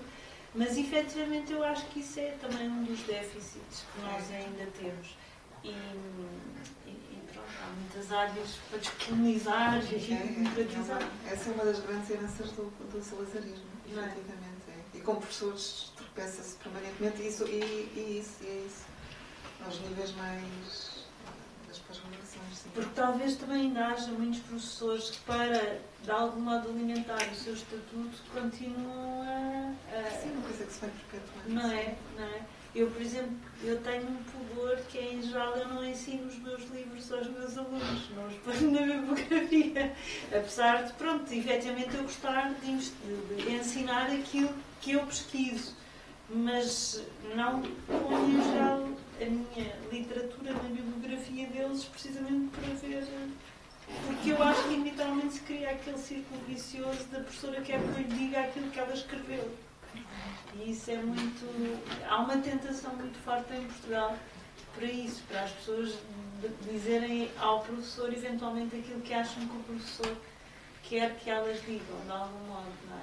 Temos muita dificuldade, não sei, acho que é lá de trás e se calhar às vezes mesmo ao nível da casa também temos essa dificuldade de sermos amados por nós próprios e pelas nossas opiniões e não tanto por nós próprios e não porque estamos em divergência relativamente a certas opiniões. Era isso que eu queria dizer. Mas pronto. Sim, isso no que diz respeito às imagens, esse pensamento crítico é ainda muito mais difícil. Muito, e eu acho que há uma coisa importante no livro que é a reflexão que aquilo que tu pensas e pensaste e a forma como pensaste essa relação das imagens com o público não é? Pode ser transposto para hoje, não tem mal, nós podemos usar isso. Não, é uma boa. Para quando estamos a ver um filme também nos questionarmos, porque isso já era um grande avanço para É verdade, não é? É Não é? absolutamente verdade. Absolutamente. Rita, fechas tua sessão. Eu só agradeço mais uma vez. Obrigada a todos que vieram, obrigada pela amizade mesmo e pelo interesse das pessoas que eu não conheço, mas pronto, hoje não era realmente um dia daquele. Eu própria ficaria em casa se pudesse. Não, foi muito bom estar aqui. Eu acho que para mim, durante esta fase da pandemia, devo dizer-vos que estas conversas também na Cinemateca foram bastante salvadoras neste sentido. Pronto. Eu converso muito com o Zé Carlos, para conversar com outras pessoas.